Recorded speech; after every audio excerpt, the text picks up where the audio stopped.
여러분 안녕하십니까? 2024년 2월 18일 주일의 말씀을 함께 나누겠습니다. 마가복음 14장 66절에서 72절인데 제가 70절부터 몇 구절 봉독하겠습니다. 조금 후에 곁에 서 있는 사람들이 다시 베드로에게 말하되 너도 갈릴리 사람이니 참으로 그 도당이라. 그러나 베드로가 저주하며 맹세하되 나는 너희가 말하는 이 사람을 알지 못하노라 하니 닭이고 두 번째 울더라. 이에 베드로가 예수께서 자기에게 하신 말씀 곧 닭이 두 번 울기 전에 네가 세 번 나를 부인하리라 하심이 기억되어 그 일을 생각하고 울었더라. 아멘. 방금 봉독한 이 말씀을 가지고 베드로의 눈물 그리고 베드로와 유다의 차이가 무엇인가에 대한 관점으로 오늘 말씀을 함께 나누도록 하겠습니다. 자, 오늘 말씀의 핵심은 마지막 구절에 나와 있는 72절이 될 수 있겠습니다. 베드로는 영적으로 매우 둔감해졌습니다. 주님이 잡히시던 날 밤에 주님이 말씀하셨지요. 스가랴 13장 7절의 말씀을 이용해서 너희가 다 나를 버리리라. 목자를 치리니 양떼들이 흩어지리라. 하나님께서 자기 백성의 구원을 위해서 자기 백성, 자기 양뿌리들에 대한 모든 죄를 목자에게 다 뒤집어 씌우시고 치시는 거거든요. 스가랴 13장 7절에 그렇게 나와 있습니다. 대리적 대속적 죽음이죠. 주님은 그 말씀에 근거해서 너희가 다 나를 버리게 된다고 말씀했을 때 다른 제자도 물론이고요. 베드로는 특별히 다른 사람은 다 주님을 버릴지라도 나는 버리지 않을 것입니다. 정말 호언장담했었지요. 그러나 어떻게 되었습니까? 바로 72절에 나와 있는 말씀처럼 주님께서 이런 베드로의 자만한 마음을 틀리시기 위해서라도 미리 말씀하신 거예요. 오늘 밤 닭이 두 번 울기 전에 네가 세 번 나를 부인하게 되리라. 이 말씀 그대로 되었습니다. 자, 오늘 저는 본문의 말씀을 중심으로 해서 베드로의 눈물이라고 하는 한 주제 그리고 베드로와 유다의 차이 이 두 가지를 함께 생각해 보려고 합니다. 첫 번째로 베드로는 왜 울었는가? 우리 그 점을 생각해 봐야 됩니다. 그 눈물이 결국은 베드로를 절망의 나락에서 다시금 회복시키시고 초대교회의 수장으로 올려 세우거든요. 왜 울었는가? 첫 번째는요. 닭의 울음소리가 그의 영혼을 자극했습니다. 예수님께서 닭 울기 전에 네가 세 번 나를 부인하리라 하셨는데 그 닭, 새벽이 온 가까이 온 것을 알리는 첫 번째 닭의 울음소리 때는 베드로가 못 깨달았어요. 그게 이제 두 번째 부인하게 될 때의 울음소리였던 거예요. 근데 세 번째 부인하게 됐을 때 곧 닭이 울었거든요. 그때는 아차! 닭 울음소리가 베드로의 영혼을 탁 자극해서 주님의 말씀을 기억나게 만든 것이지요. 닭이 울기 전에 네가 세 번 나를 부인하라 하심이 기억이 나서 주님의 말씀이 기억이 난 거예요. 그 닭 울음소리 때문에. 자, 여러분 제가 지금 베드로는 왜 울었는가? 첫 번째 이유로서 닭의 울음소리를 제가 말하고 있습니다. 여러분 이거 별거 아닌 것 같아요. 닭 울음소리. 그러나 여기에 중요한 뜻이 담겨 있습니다. 하나님께서 우리 영혼이 너무 둔하고 어두워졌을 때는요. 그 말씀이 기억나지 않는 것이죠. 그래서 어떻게 합니까? 하나님께서 어떤 환경이나 상황, 사건을 통해서 우리를 깨우치시고 깨닫게 할 때가 있습니다. 우리는 이런 거에 대해서도 분별 있게 민감함이 있어야 됩니다. 베드로는 이 닭 울음소리 때문에 결국은 주님 말씀을 기억하게 됐고 참의 눈물을 흘리게 되었으며 회복으로 가게 되는 것이죠. 여러분 살아가면서 내 주변에서 일어나는 어떤 일 하나도 우연이 없습니다. 우리는 하나님의 주권 가운데 우리의 모든 일들이 있습니다. 내가 만나는 사람, 나의 가정, 또 내가 속한 교회 등등 모든 나의 일터 모든 것이 우리가 주님의 주권적인 상황과 통제 아래 있음을 우리가 인정해야 됩니다. 범서에 주님을 인정함으로써 내가 영적으로 둔감해져서 주님의 말씀을 기억하지 못할 때 이런 상황과 사건을 통해서라도 깨달음이 있게 되면 그것도 은총의 수단이 되는 것이죠. 자, 두 번째로 베드로는 왜 울게 되었는가? 두 번째는요, 주님의 말씀이 기억나서 울었다 그랬어요. 주님의 말씀이 기억났습니다. 늦게나마 기억이 났어요. 주님께서 네가 나를 다구기 전 3번 부인하라 했을 때에 베드로는 정말 주님의 그 말씀 앞에 두렵게 자신을 세우고 주님께서 겟세마네 동산에서 기도하실 때 자기도 함께 기도했어야 되는 것이죠. 그러나 그렇게 하지 못했습니다. 주님의 말씀을 그냥 흘러버린 것이죠. 뒤늦게나마 그런 닭 울음소리와 연관되어서 주님의 말씀을 기억하고 울게 되었습니다.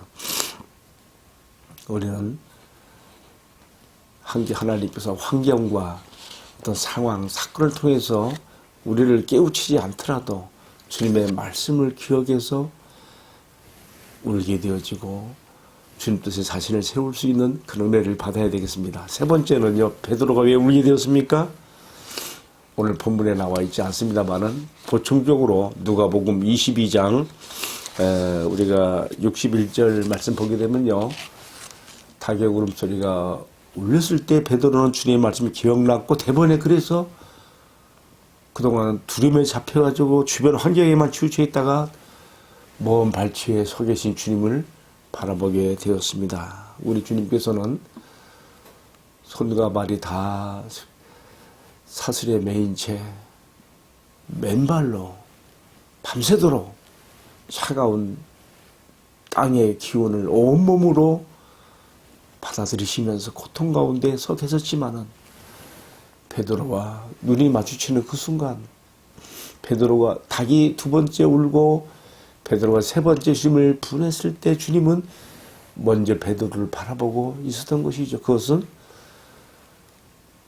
베드로의 그 실패와 또 그에 따른 고통을 안타까워하시면서 측은히 여기시고 동정하시는 눈빛으로 바라봤던 것이죠. 주님의 눈빛이 베드로를 울게 만들었습니다. 누가복음 22장 61절 말씀입니다. 주님께서 야, 이 못난 놈아, 너 그럴 줄 알았다. 그렇게 하지 않았어요.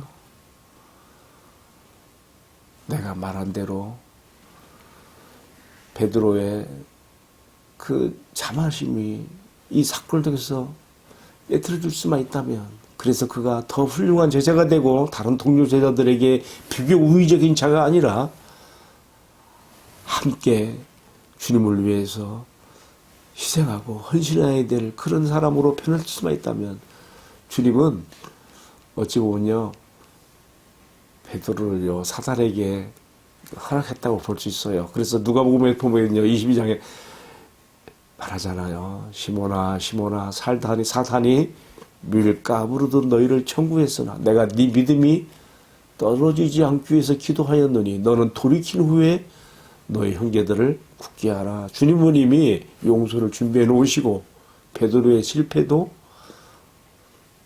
허락하고 있는 것을 볼 수가 있지 않습니까? 여러분, 주님은 지금 그 베드로를 향한 그윽한 동정과 불쌍히 여기심의 눈빛으로 바라보시면서 베드로야, 여기서 낙오되지 마라. 여기서라도 네가 일어서면 된다 하시는 것이죠. 여러분, 때로 우리가 베드로처럼 베드로가 3번씩이나 주님을 부인하고 넘어지는 것처럼 우리가 그렇게 잘못되어 있을 때에 우리는 유다처럼 내가 잘못한 것은 내가 내 자신에게 벌을 내려야 돼 하고 판멸 내기로 가는 것이 아니라 그건 마귀가 유도하는 거예요. 우리는 베드로처럼